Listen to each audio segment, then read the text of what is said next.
మీ business ఏదైనా మీ ఊర్లో promotion చేయాలంటే అది సుమన్ టీవీతోనే సాధ్యం. ఇప్పుడే సంప్రదించండి. Right, welcome to Suman TV. నేను మీ చందు యాదవ్. సో ఇప్పుడు ప్రస్తుతం ఎగ్జామ్ సీజన్ నడుస్తుంది. పిల్లలందరూ కూడా ప్రిపేర్ అవుతూ ఉన్నారు. సో ఈ మధ్యకాలంలో చూసుకుంటే ఎగ్జామ్ రాసి వచ్చి ఎగ్జామ్ సరిగా రాయలేదని చెప్పి ఘటనలు చాలా చూస్తూనే ఉన్నాము. సో ఎందువల్ల పిల్లలు ఆ విధంగా చేస్తూ ఉన్నారు? సో ఎగ్జామ్ సీజన్లో ఎంత స్ట్రెస్ వాళ్ళు ఫేస్ చేస్తారు, తల్లిదండ్రులు ఏ విధంగా ఉండాలి, ఇవన్నీ విషయాలు తెలుసుకునేందుకు చైల్డ్ సైకియాట్రిస్ట్ ప్రసన్న కుమార్ గారు ఉన్నారు. ప్రసన్న కుమార్ గారు, నమస్తే సార్. నమస్కారం అండి. నమస్తే. సో ఇప్పుడు ఎగ్జామ్ సీజన్ వస్తుంది. సో పిల్లలందరూ కూడా ఇయర్ అంతా కూడా చదివింది ఒక ఎత్తు అయితే జస్ట్ ఈ వీక్లో వాళ్ళు ఎక్కువ స్ట్రెస్ ఫీల్ అవుతుంటారు. ఎందువల్ల అలా జరుగుతూ ఉంటుంది?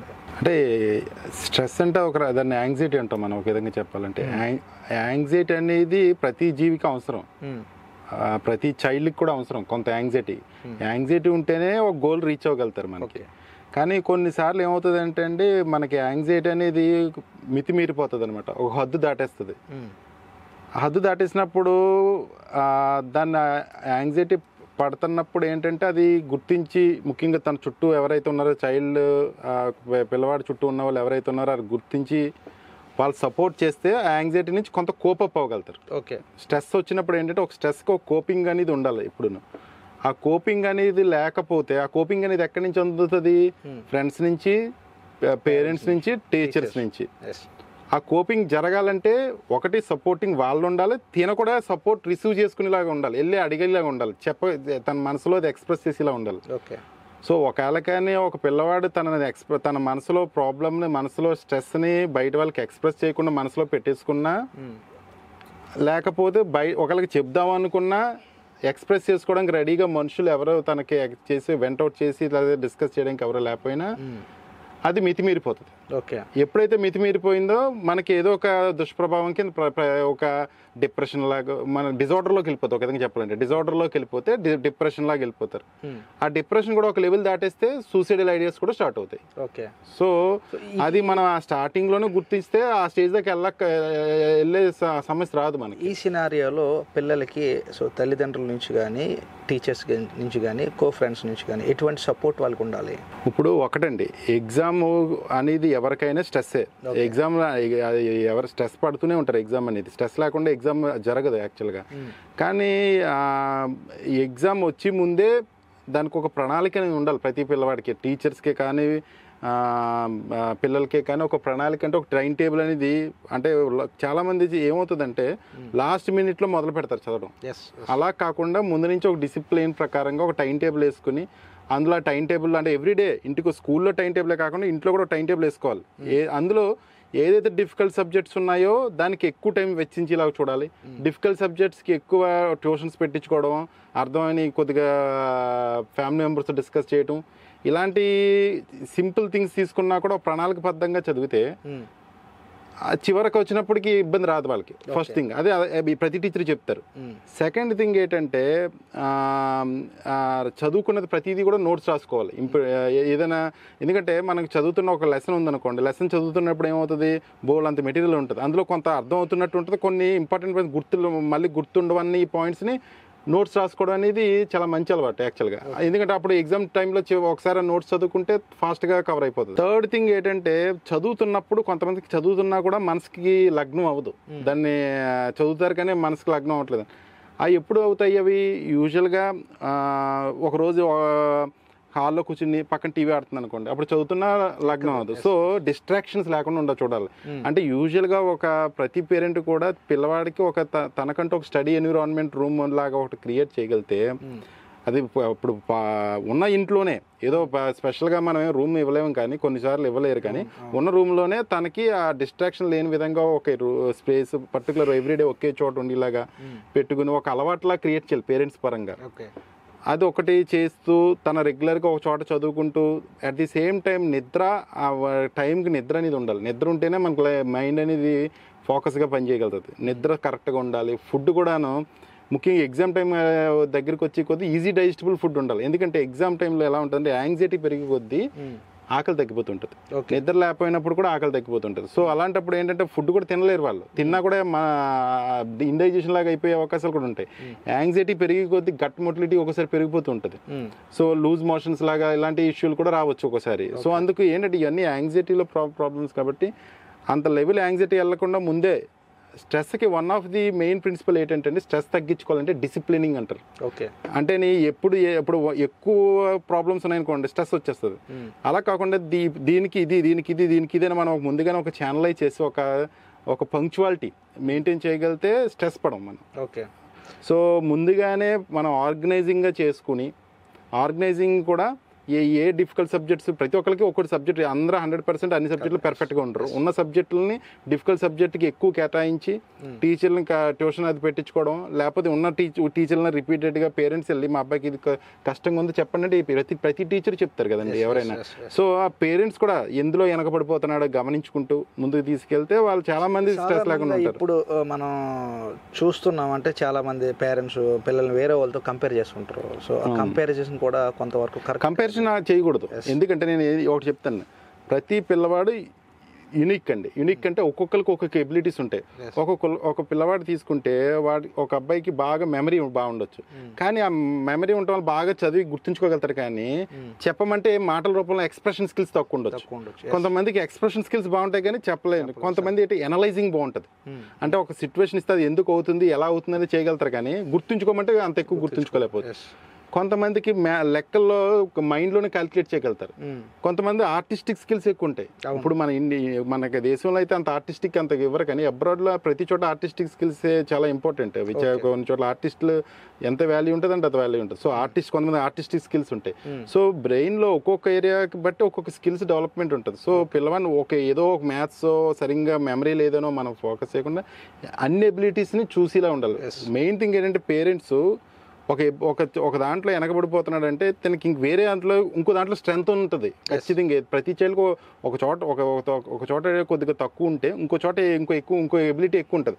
ఏ ఎబిలిటీ ఎక్కువ ఉంది అనేది పిల్లవాడు ఎదుగుతున్నప్పుడు పేరెంట్స్ గ్రహించి అందులో పెట్టగలిగితే వాళ్ళు రాణించగలుగుతారు ఆ ఫీల్డ్లో. ఇప్పుడు సచిన్ టెండూల్కర్కి పెద్ద అవార్డ్స్ ఎందుకు ఇస్తున్నారు, చదువారని కాదు కదా, తన ఎబిలిటీ ఒక పేరెంట్స్ అది గుర్తించి చిన్నప్పటి నుంచి ఆ ఫీల్డ్లో పెట్టడం వల్ల ఇచ్చారు. అలాగే ఏదైనా అలాగే చాలా మంది ఏ ఫీల్డ్ అయినా తీసుకోవచ్చు. మనం ఏంటంటే పేరెంట్స్ గుర్తించి ఆ ఫీల్డ్లో పెడితే వాళ్ళ ఇంట్రెస్ట్ ఉంటుంది. పిల్లవాడికి ఏదైనా ఇష్టంతో చదవాలి, కష్టంతో కాదు కదండి. సో ఇష్టంగా చదివితే మాత్రం ఖచ్చితంగా రాణిస్తారు. కానీ చదువు అనేది ఏంటంటే ఉండి కొద్దీ సిలబస్ పెరగవచ్చు, వాళ్ళకి ఈ క్లాసులు పెరిగి కొద్దీ మెటీరియల్ పెరిగిపోయినప్పుడు వాళ్ళ మైండ్కి ఎక్కించడం అనేది కష్టమైపోతుంటుంది ఒక్కొక్కసారి. అలాంటప్పుడు ఏంటంటే ఇలా డిసిప్లిన్ ప్రకారంగా చదవడం. ఇందులో ఈ మధ్యన మనం చూస్తూ ఉన్నాం అంటే వాడి స్కూల్కి వెళ్ళి ఇంట్రెస్ట్ ఉన్నా కూడా సరిగా లాంగ్వేజ్ రాక, సో తెలుగు వాడిని ఇంగ్లీష్ మీడియంలో జాయిన్ చేసేస్తే వాడికి అప్పటి వరకు షార్ప్ ఉన్నాడు కూడా ఇంగ్లీష్లోకి ఎప్పుడో కన్వర్ట్ చేసేటప్పుడు వాడు సరిగా అందుకోలేడు. అక్కడి నుంచి కూడా ఇదవుతుంది. బట్ టీచర్స్ కూడా ఇందులో కొంత అవునండి. ఇప్పుడు మీడియం మార్చుతారు, తర్వాత కరికులం మార్చుతారు, సిబిఎస్ఈ స్టేట్ నుంచి సిబిఎస్ఈ ఇలా మార్చినప్పుడు యూజువల్గా ఫస్ట్ ఒక 2 సంవత్సరాల్లో ఇంకా మిగతా పిల్లలతో పోలిస్తే వాళ్ళకి ఇంకా స్ట్రెస్ఫుల్లే. కానీ అలాంటప్పుడు పేరెంట్స్ చిల్డ్రన్ సపోర్ట్ చేస్తే, ఇప్పుడు లాంగ్వేజ్ అనేది ఓన్లీ ఒక పార్టే. మెయిన్ పార్ట్ ఏంటంటే అది చదివి అందులో విషయం ఏంటనేది మైండ్లో ఎక్కించుకోవడం మెయిన్ పార్ట్ కదండి. లాంగ్వేజ్ అనేది అందుకు 1-2 ఇయర్స్ కష్టంగా ఉంటుంది. అది ఒకవేళ కానీ పేరెంట్స్ నుంచి పిల్లల నుంచి సహాయం చేయగలిగితే కోపప్ అయిపోతారు. ఇప్పుడు ఇప్పుడు మనం ఆంధ్రప్రదేశ్లో ఉన్నాం. ఇప్పుడు మనం కొన్నాళ్ళు ఒకవేళకని ఢిల్లీ వెళ్ళి ఉండాలనుకోండి, ఫస్ట్లో మనకి కష్టం అవుతుంది. తర్వాత నెమ్మదిగా హిందీ లాంగ్వేజ్ నేర్చుకుంటే అలవాటు అయిపోతాం. 1-2 ఇయర్స్లో మనం కూడా నార్మల్ అయిపోతాం. ఇప్పుడు మన వాళ్ళు వెళ్ళి ప్రపంచంలో అన్ని చోట్ల తిరిగి సక్సెస్ఫుల్ అవుతున్నారు, అక్కడ లాంగ్వేజ్ అడాప్ట్ చేసుకుంటున్నారు. సో అంటే లాంగ్వేజ్ అనేది పెద్ద ప్రాబ్లం కాదు. కాకపోతే ఇనీషియల్గా అయితే మారుతున్నప్పుడు ప్రతి ఒక్కరికి కొద్దిగా ఇష్యూస్ వస్తాయి. కాకపోతే ఇక అడ్జస్ట్ అవ్వడానికి పేరెంట్స్ టీచర్స్ హెల్ప్ చేయగలిగితే ఫస్ట్ ఒక 1 year 2 years మీడియం మారినప్పుడు ఇబ్బంది వస్తాయి, కానీ తర్వాత ఖచ్చితంగా తట్టుకోగలుగుతారు. ఎవరు తట్టుకోలేరంటే కొన్ని ప్రాబ్లమ్స్ ఉంటాయి. ఏంటంటే ఇప్పుడు నేను చైల్డ్ సైకాట్రిస్ట్కి చెప్పేది ఏంటంటే కొంతమందికి ADHD అనే ఒక ప్రాబ్లం ఉంటుంది. అంటే ఏంటంటే చదువుతున్నప్పుడు మనసు లగ్నం పెట్టలేరు. AD అంటే అటెన్షన్ లేదు అని, అటెన్షన్ డెఫిసిట్ అంటే ఫోకస్ కాన్సన్ట్రేషన్ పెట్టలేరని. సో అలాంటి వాళ్ళు ఏంటంటే ఇప్పుడు మనం ఇప్పుడు మనం ఒక పుస్తకం ఇచ్చి చదవమన్నాం అనుకోండి, ఒక 15 నిమిషాలు 20 నిమిషాల దాకా చదివేయగలుగుతాం ఫోకస్ పెట్టి. తర్వాత వీళ్ళు మనకి ఇంకా తర్వాత మైండ్కి ఎక్కదు కదండి. మ్యాక్సిమం మనకి 40 మినిట్స్ వరకు పెట్టగలుగుతాం ఫోకస్ పెట్టి. ఒక లెక్చర్ వినాలన్నా కూడా 40 మినిట్స్ దాకా పెట్టగలుగుతాం. ఈ పిల్లలకి ఏమవుతుందంటే 10 నిమిషాలు అనగానే ఇంకా బోర్ కొట్టేస్తుంది. ఇంకా కొంతమందికి 5 నిమిషాలకి ఇంకా బోర్ కొట్టేస్తుంది. ఎలా బోర్ కొడుతుంది అంటే ఇంక పెడతారు కానీ మైండ్కి ఇంక ఎక్కదు. సో అలాంటప్పుడు ఏమవుతుందంటే నేను డిస్ట్రాక్ట్ అయ్యి వీళ్ళు ఏం చేస్తున్నారు, పక్కన వాళ్ళు ఏం చేస్తున్నారు అలా డిస్ట్రాక్ట్ అయిపోతుంటారు. పక్కన ఏదైనా సౌండ్ రాగానే వెంటనే డిస్ట్రాక్ట్ అది ఏంటని చూస్తారు. సో ఈ చదువుదాం అనుకుని పేరెంట్స్ చదవాలని మనసులో ఉన్నా కూడా మైండ్ రిసీవ్ చేసుకోదన్నమాట. చుట్టూ మెయిన్ థింగ్ ఏంటంటే అది బ్రెయిన్లోనూ కెమికల్స్ ఉంటాయి. మనకి బ్రెయిన్లోనూ డాపమిన్ అనే ఒక కెమికల్ ఉంటుంది, నారెపినెఫ్రిన్ అనే కెమికల్స్ ఉంటాయి. ఈ కెమికల్స్ ఉంటేనే ఉండడం వల్లే మన బ్రెయిన్ నార్మల్గా అందరికీ ఉంటాయి. ఆ కెమికల్స్ ఉండటం వల్ల ఏంటంటే కుదురుగా ఉండి ఏదైనా లగ్నం పెట్టి ఏదైనా ఒక ఒబ్బడిగా పద్ధతిగా ఆర్గనైజ్గా చేసుకుంటూ తర్వాత మనసులో ఒకటి అనిపించినా కూడా టకటకా మన ఆతూర్తగా కాకుండా ఆలోచించి ఒక నిదానంగా ఉండడానికి హెల్ప్ చేస్తాయి ఈ కెమికల్స్. ఓకే. కానీ కొంతమంది పిల్లల్లో మిగతా పిల్లలతో నార్మల్ పిల్లలతో పోలిస్తే ఆ కెమికల్ లెవెల్స్ కొన్ని తక్కువ ఉండొచ్చు. మన రీసెర్చ్ ఏం చెప్తుందంటే కొన్ని తక్కువ ఉండొచ్చు. అలాంటప్పుడు వీళ్ళు ఫోకస్ పెట్టలేరు, లగ్నం పెట్టలేరు, త్వరగా డిస్ట్రాక్ట్ అయిపోతుంటారు. ఎప్పుడు ఏదో ఒక ఫన్ కావాలనిపించినట్టు ఉంటుంది, ఏదో ఒక యాక్టివిటీ చేయాలనిపిస్తూ ఉంటుంది. అంటే కూర్చోబుద్ది ఇది ఫస్ట్ పాయింట్. అస్తమాను లెగిసి అలా తిరగడం లేకపోతే ఏదో పని చేస్తున్నట్టు ఉండటం కిందే ఉంటుంది. సో అలాంటి పిల్లలకి ఏంటంటే క్లాస్ రూమ్లో కూర్చోపెట్టిన ఎల్కేజీ టైంలో అయితే క్లాస్లో కూర్చోరు, అస్తమాను బయటకు వెళ్ళిపోతూ ఉంటారు వాళ్ళు. ఇంకా ఫోర్స్గా కాకపోతే ఫస్ట్ సెకండ్ థర్డ్ వచ్చినప్పటికి ఇంకా కూర్చోవడం మనసు అలవాటు అయినా కూడా మనసు కూర్చోవాలంటే ఎక్కువసేపు కూర్చోలేరు. 40 నిమిషాల పీరియడ్ అంటే ఒక 20 నిమిషాలు అవ్వగానే బోర్ కొట్టేసి టాయిలెట్కి వస్తుందన్న వాటర్కి వెళ్ళాలని ఇలాగా వంకలు చెప్పి కూడా వెళ్ళిపోతుంటారు పిల్లలు. ఎందువల్ల ఈ పిల్లలు ఇప్పుడు ఎగ్జామ్ టైంలో ఎందువల్ల ఎక్కువగా చనిపోతున్నారు? చిన్న ఎగ్జామ్స్ రాసి వచ్చి ఫెయిల్ అవుతానేమో అని ఎందువల్ల చనిపోతున్నారు? దీన్ని కంట్రోల్ చేయాలని. సో అదే చెప్తున్నా. ఇప్పుడు ఒకటండి, ఇప్పుడు యూజువల్గా చదువుని తట్టుకోలేక ఇప్పుడు ఎప్పుడు ఆ లెవెల్కి వెళ్ళిపోతారు వాళ్ళు, ఇంకా నా వల్ల అవ్వదు, సూసైడ్ అనేది ఏంటి, నా వల్ల ఇంక అన్నీ నాకు ఇంకా దారే లేదు అనేలాగే కదండి. అంటే వాళ్ళు చదవాలనుకున్నా వాళ్ళు ఏమైనా చేద్దామని ప్రయత్నించినా కూడా వాళ్ళ వల్ల సక్సెస్ అవ్వట్లేదనే కదా. అది నేను రీచ్ అవ్వట్లేదు అనేది వాళ్ళకున్న మనసు నుంచి హోప్లెస్నెస్, సూసైడ్కి ముందు హోప్లెస్నెస్ వచ్చేస్తుంది. సో అది ఎప్పుడు వస్తుంది, వాళ్ళకి మించిన చదువు కింద ఉంటేనే కదా అది, వాళ్ళ మించిన చదువు కింద ఉంటేనే అది అవుతుంది. అది ఆ మించిన చదువు కింద ఎప్పుడు అవుతుంది, ఒకటి పేరెంట్స్ అంత ఒత్తిడినే పెట్టాలి, మీరు ఖచ్చితంగా నీకు రావాలి, నీకు ఈ ర్యాంక్ రావాలి అనేది ఒకటి. కొన్ని సినారియోస్లో ఏమవుద్దంటే కొంతమంది పిల్లలు చాలా అంబిషియస్గా ఉంటారు. అంటే పేరెంట్స్ వద్దులేనన్నా చదివినంత చదువు అని చెప్తారనమాట. వీళ్ళు ఏంటంటే అలా కాదు, నేను రీచ్ అవ్వాలనుకుంటారు. కానీ వాళ్ళ తెలివితేటలు అంత హై లెవెల్లో ఉండవు. మనం తెలివితేటలను ఐక్యూ అంటాం, ఇంటెలిజెన్స్ కోషన్స్ అంటాం.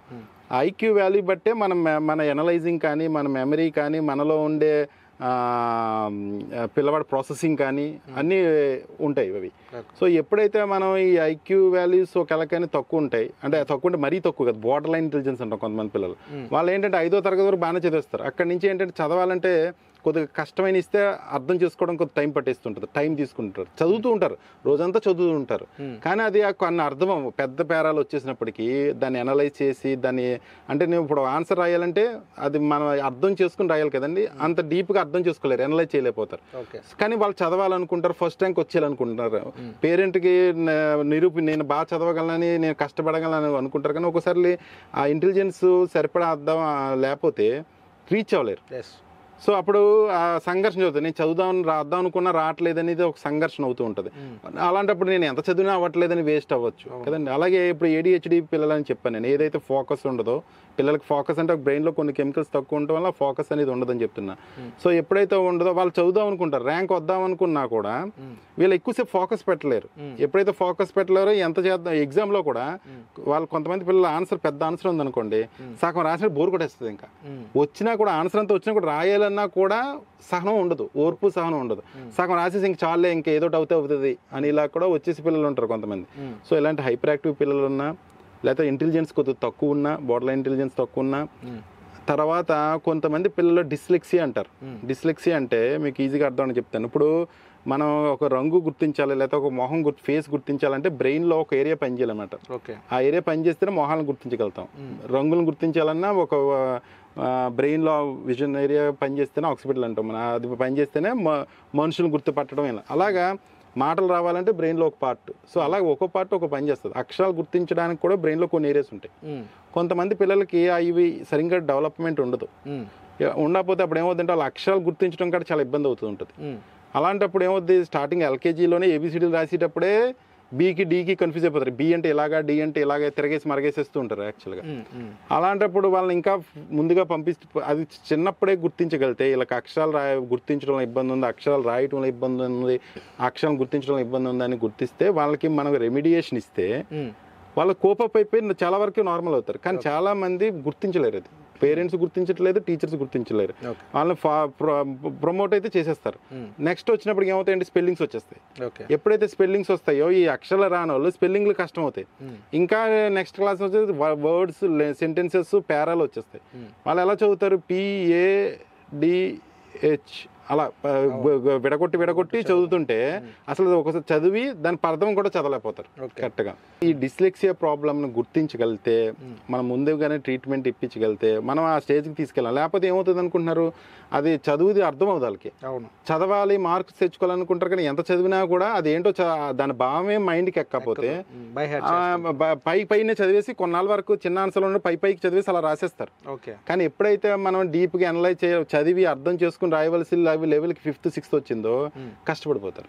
సో వాళ్ళని ఫోర్స్గా చదివించినా కూడా ఇంకా అర్థం అవుతుంది, బోర్ కొడుతుంది. మేము చదువు బోర్ కొడితే ఇంకా చదవలేరు.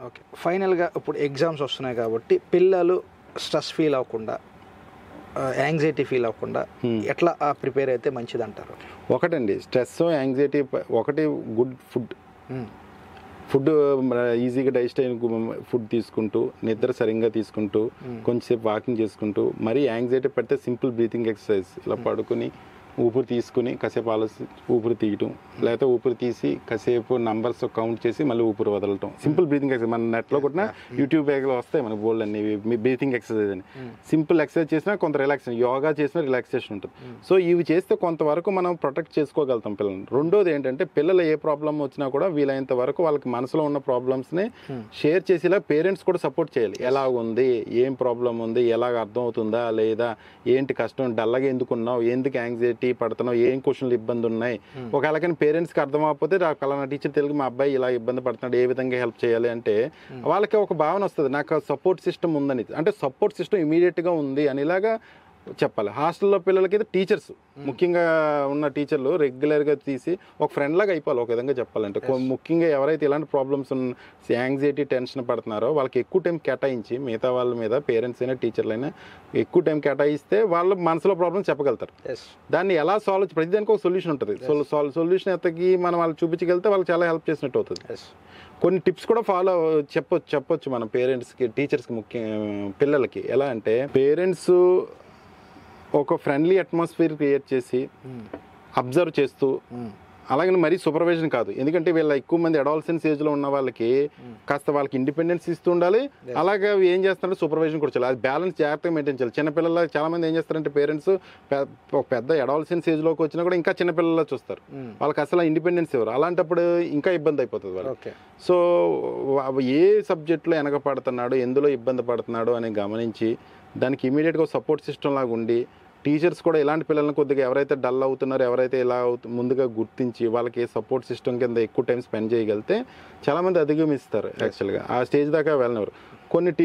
కొంతమంది పిల్లలు ఏమంటారంటే చదివినా మాకు గుర్తుండట్లేదు, పెద్ద పెద్ద ఆన్సర్లు ఉంటున్నాయి, ఎలా గుర్తుంచుకోవాలి అని అంటారు. సో దానికి కొన్ని టెక్నిక్స్ ఉంటాయి, టిప్స్ ఉంటాయి. ఏంటి, ఒకటి యాక్రోనిమ్స్ లాగా రాసుకోవడం. అంటే ఒక పెద్ద ఆన్సర్ ఉంది, నేను ఒక ఆన్సర్లో ఫస్ట్ పేరా గుర్తొస్తుంది, తర్వాత నాకు గుర్తు రావట్లేదు అంటారు పిల్లలు. సో ఆ పేరాలో ఉన్న ఫస్ట్ అక్షరాలని ఒక వర్డ్ కింద క్రియేట్ చేసుకుని దాని యాక్రోనిమ్ అంటాం. ఇప్పుడు రెయిన్బో కలర్స్ ఏంటి తెలియదు అనుకోండి, విబ్జిఆర్ అని కోడ్ కింద గుర్తుంచుకుంటారు. వైలెట్, ఇండిగో, బ్లూ, గ్రీన్ అని వరుసగా పేరు గుర్తుండగా విబ్జిఆర్ అని గుర్తుంచుకుంటారు.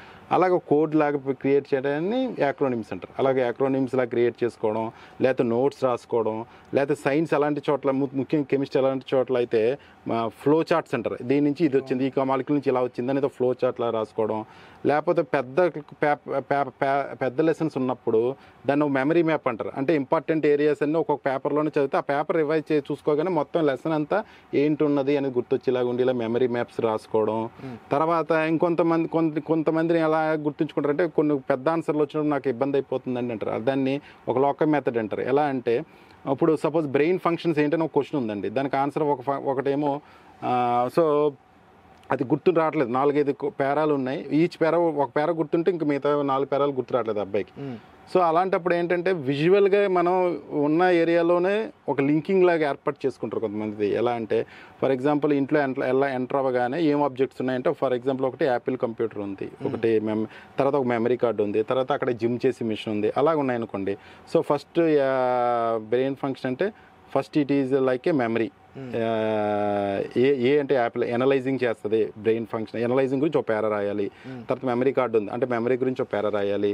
తర్వాత నెక్స్ట్ ఎక్కడ ఉంది, నెక్స్ట్ గదిలో మనకి జిమ్ ఉంది అంటే బ్రెయిన్కి ఇంకోటి ఏంటంటే మజిల్ పవర్ కూడా ఉపయోగపడుతుంది.